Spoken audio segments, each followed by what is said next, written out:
Alright, what's up y'all? So we're gonna do a settings video. We're gonna do a settings video and I'm gonna go over video settings, sensitivity, and like a few tips with the sensitivity that I use and how you can tweak it to your own preferences. So we're gonna start off with just like gameplay settings. I have a compact button hints to just less clutter on the screen.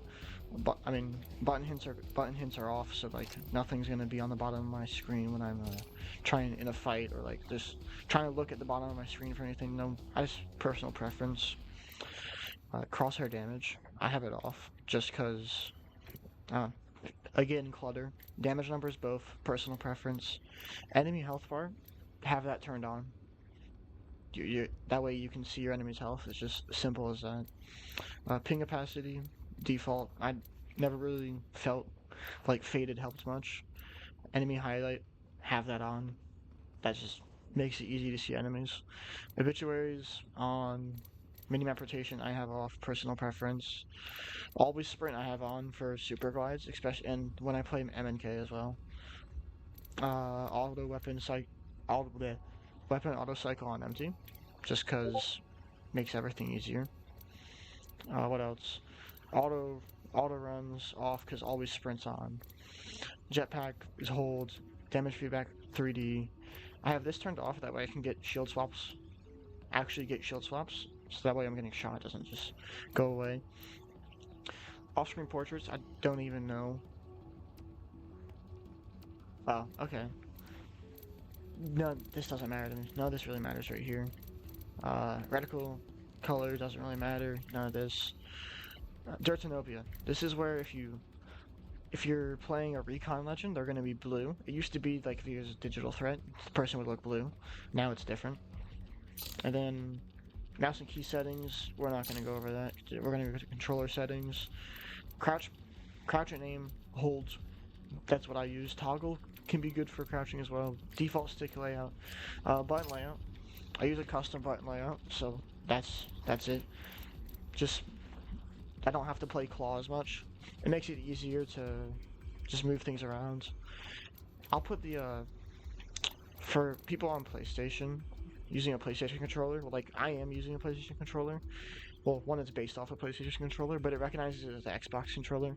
But I'll translate all that in the comments for PlayStation users. Large movement dead zone, personal preference, vibration off. You should always have that off. Inverter to look off unless you're weird.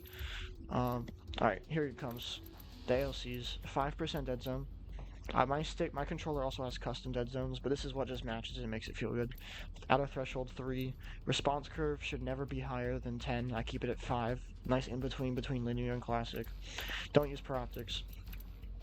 Yaw, so this is a slower sense. Yaw speed 200, pitch speed 120, and 30-30 on the extras. And for here, for the ADS is 180. 100 for yaw, and then 80 for pitch. So, I mean, it looks slower. It definitely is slower, but it just feels really nice for me. Always tweak it around, make it feel more comfortable, but like, you can kind of like do un-ADS flicks. The sense is slower than what 4-3 linear would be, but it's higher than a 3-2 linear. Kind of I just use it because I refuse to use 4-3, but I like it. I mean, I feel like my recoil control's pretty nice with it, and tracking feels decent.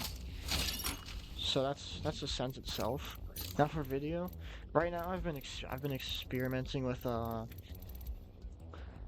stretch res. It's been feeling pretty nice. I'd suggest definitely using stretch res. If you're on stretch res on MNK, you should definitely do it. On controller, 50-50. I don't know. I like it so far. Either stretch res or 16, so either 4-3 and 5-3, or I mean 4-3 and 5-4, or 16-9. That's what you want to use. 16-10 is eh. FOV, I sit at 102 right now. I would say anywhere from 100. You want 100 to 110. You never want your FOV to lower than that. Ability scaling off. It just messes with your FOV. Sprint shake minimal. I use lower in medium settings, other than my VRAM and my texture filtering, because I mean higher FPS on if you have lower details and less clutter. Uh, Audio settings. That's what it looks like. Everything low except sound effects, pretty much. Incoming mic audio is at 75. I mess around with it all the time. Master volume 100%. All that around there. So now going into like just a few tips. Say uh, if you're using stretch res like I am, it feels really nice if you have like a 3x on a gun, cause like the person just that's what they look like. They take up like the entirety of your scope, pretty much, is what it feels like.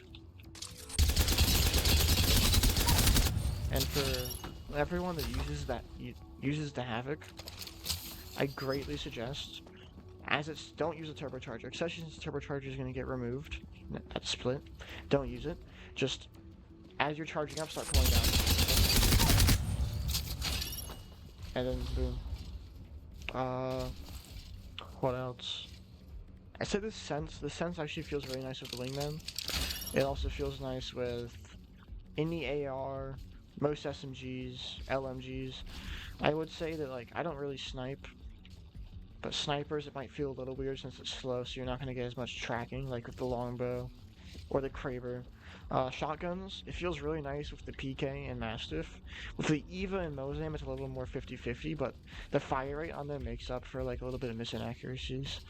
It's really good with the 301, the Alternator, the Volt, Havoc, L-Star, Flatline, and like Prowler and Hemlock are 50-50. It's good with the Nemesis, it's good with the R9, and of course good with the Devo.